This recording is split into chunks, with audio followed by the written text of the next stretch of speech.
The collapsing American healthcare system has decided that my 3-year-old daughter, who is unemployed, is now unworthy of having health insurance.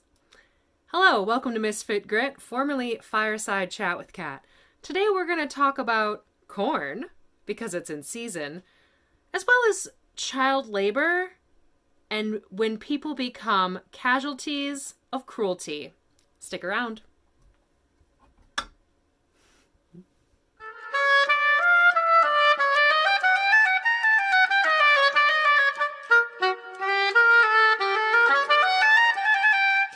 Food is such an important part of our life, living seasonally, eating it, and right now, it's corn time. And we had a whole bunch offered to us the other day, which we took, and you can watch us process that up. Our family gets very excited about corn, and I'm going to get a few things ready in the kitchen for supper, and then we will talk about today's topic out in the garden.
Loves sweet corn.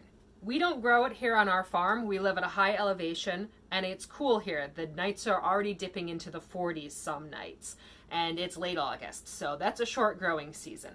However, people who are a little bit farther south on the peninsula than us, they can grow sweet corn, and that's where we acquired 51 ears of sweet corn the other day from a neighbor who works at a local grocery store, and she let us know. She says, "Hey, I got the good stuff. Do you want some?" And I said, "I sure do." So that's what you see a video of us processing up the sweet corn. It was our day off. We intended to go to the county fair, but it was a crummy day. It was rainy and cold, and we didn't feel like dragging toddlers around in that kind of weather. So instead we picked up our sweet corn and we processed it. And it's a family affair. Everyone loves it. It's delicious. And what were we gonna do with that much sweet corn? Well, I'll show you. This here is one of my chest freezers. This is one that is primarily produce, although there are some bread products and a little bit of meat. This is a little bit of pork product from last year's pigs. You can see there's some breakfast pizzas under there. I have a few currants on top I need to get through. And then here's our corn. So what am I going to do with all that corn? Well, I have a plan. 12 cups for breakfast casseroles that I'll make later in the fall when the tomatoes and peppers are coming in. 12 cups for corn chowder, again, later in the fall when the tomatoes and peppers come in. And perhaps we'll add poultry to this depending on how much we cull from our flock, or if we are lucky and our turkey eggs incubate. Fingers crossed, but don't count those eggs before the turkeys hatch. And another 12 cups for taco soup, which I will can up with beef. Again, tomatoes and peppers, you catch a theme. This is an American, a North American type of cuisine that is from our continent. So we're going to go with it. So that's not the only thing we've eaten. The last, or 2 meals this week are vegetarian. I always cook at least 2 vegetarian meals every week. every other night. And last night we had corn fritters and creamed spinach. My kids really liked that. That was good. And then tomorrow night we will have a corn in a coconut milk, Indian style cuisine, and I think some mustard, some green beans cooked in mustard spices and things like that. So that'll be tomorrow night, and we're eating up that corn. That was just the first round. We're very hopeful that some other farmers we know will let me know that they have quite a bit, and some more will show up on our doorstep because we love our sweet corn. So my 3-year-old daughter, she's out in the garden right now. She has been kicked off of her health insurance. We have state health insurance. It's the best in the country. We are low income, and we've been trying to sort this out for a while, but the insurance algorithm, whatever computer program does this now, because clearly it's not human beings, they have decided that Oriana, who is 3 years old, should have a job, and she should be working, and she's a bum. So she's not worthy of health insurance, and that's the American model, right? You have to, quote unquote, work for pay. So someone like me is also not worthy often, although I do have young children, so I do qualify. But we are supposed to be generating income. And Oriana is not doing that right now. She is, she's a bum. Her main job is taking care of the sheep. And I guess that's not good enough for this for-profit healthcare system. She was supposed to go to the dentist tomorrow. We had to reschedule that appointment. We have to push it out a couple months. Already had to do this once. Thought it was going to be sorted. It's not. My husband was on the phone for 2.5 hours yesterday before he was hung up on because we can't actually reach a human being to sort this matter out, to be like, hey, this little girl should not be subjected to child labor in order to have health insurance, right? We're not at that point again, right? I know we're headed into techno-feudalism. I get it. She's a little too young to code. But how are we supposed to remedy this? My family is a casualty of this cruel system. This system that puts profits before people's well-being. The system that doesn't care one bit if a 3-year-old child has access to a dentist. And I should note on that topic, it is already hard enough to get my children into the dentist. Nobody sees the dentist every 6 months up here. There is a shortage of healthcare providers. I don't know if it's the same for baby boomers because they seem to have a gluttony of healthcare, but up here, the rest of us, it's really tough. A lot of people have to travel long distances to get healthcare. We live in a very remote area. So I don't know. Luckily, we brush and floss her teeth. We don't feed her juice and crackers all day, and her teeth are healthy, so it's going to be okay. I can treat many things at home, and that's what we're going to talk about today. I'm going to run through some ideas of situations where I think people are casualties of cruelty, and I'm going to invite you to think about where you yourself might be vulnerable to this type of predatory behavior and what we can do about it. So one of the biggest areas in which people become vulnerable to being casualties of cruelty is the medical system. All right, I'm already laying it out. I'm explaining it. And if you live in the United States, you know what I'm talking about. I invite you to think about ways that you can disengage from it. What are skills and techniques that you can learn to treat the common health problems that you and your family face? For me, I have young children, that's colds and flus, and I know that if I nip that in the bud, that's not going to turn into more serious problems like ear infections or bronchitis, or, I can treat things. I can treat COVID really easily when it comes in the house. I know how to do that. I have the skills that my ancestors had in order to keep us healthy. And I invite you to think about it, say, in a similar way. What are the things that you face? There is a lot of natural medicine that the Western medicine model completely disregards that works. And there is a wealth of information out there. And whatever you think you could start to disengage from that medical model with, I invite you to do so. Absolutely, and start now, because it takes a long time to learn these skills. It took me years, and I'm still learning all the time. What can we do to keep ourselves out of the doctor's office, out of the med center, the hospital, for these common things, common infections, common viruses? What can we do? There is a lot. On that same note, how are we living? What are the things that we're spending our time with? What is the entertainment that we're paying attention to? Is it fostering anxiety and depression? Are we engaging in systems that are soul-sucking and that are harming our well-being and leading to autoimmune issues, thyroid issues, obesity, which is, processed foods? Are we living such a busy lifestyle, disconnected with the cycles from the earth, that we now find ourselves with these modern health problems? Heart disease. There's just so many of them. Substance abuse, that's not necessarily a new one, but that one's really bad. And a lot of that is because of such a wretched society we live in. We are so disconnected. We are so not grounded in reality, in the seasonal cycle of life, and people are unwell. What can we do to slowly disengage, or maybe radically disengage, and find a better health? I invite you to do that and think about it, because many of these common ailments that people have is because of our lifestyle. Another one that's really big is education. And it takes education to be able to think critically about what's happening around us. And that isn't happening in the public school system in the United States. And it hasn't been happening, certainly not in my lifetime. Now, I'm not knocking the teachers at all. They're very hardworking people.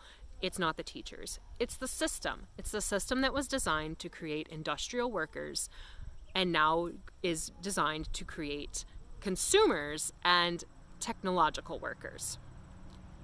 I don't want my kids involved in that. I don't want them to become casualties of a system just because it's convenient, just because it's what everybody does. I don't want my children to suffer in the same way that I see others suffering. So we don't participate in it. Is there something that you can do to help yourself or your child obtain education in a non-traditional way? I say non-traditional in the modern American sense, I suppose. Because actually, if we go back farther, education was traditionally done amongst family, amongst community, amongst the village. That's what I believe is far more effective. And I would love to see people having the freedom to explore what they love, what they want to pursue, and to be able to do that so they don't become casualties of this cruelty. Another one could be your employer, right? So many people hate their jobs and employment and being tied to it, and the over effect that it has on people's lives. That is their identity. That is the only thing they are, that is their job title. That's it. They work so hard to get to it, they obtain it, and so many people feel empty inside. And the system doesn't care. Your employer doesn't care. You are a warm body who can push the button, perform the task. And AI is coming for a lot of your jobs. A lot of them. Are you going to be a casualty to that? Because the people who are designing those AI models, they could not care less. If you're suffering, they don't care. If you have food on the table, they don't care what your children go through. They don't care. It's capitalism. It's cruelty all the way down, and you are just a victim of it.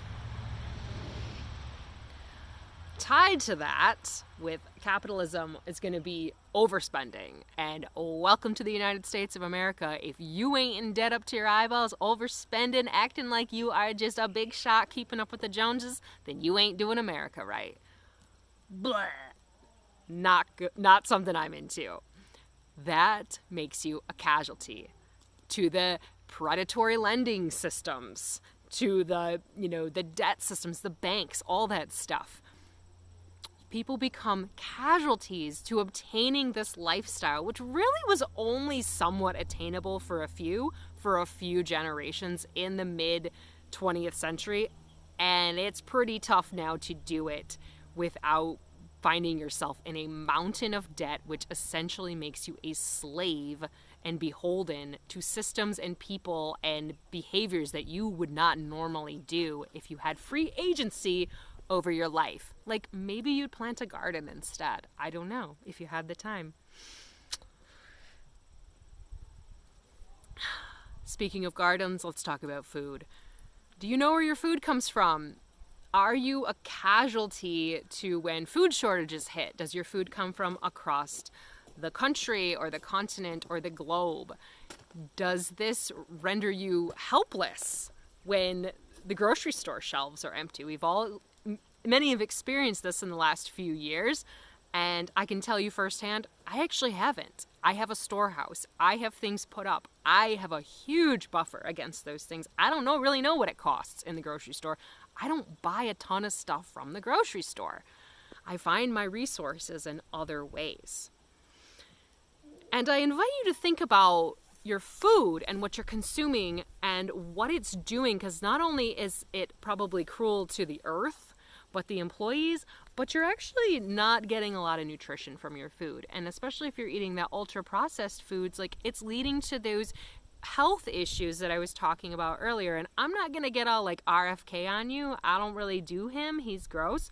But there are certain things that he says that, the dude has a couple of points. I'll give him that. A couple. That's all.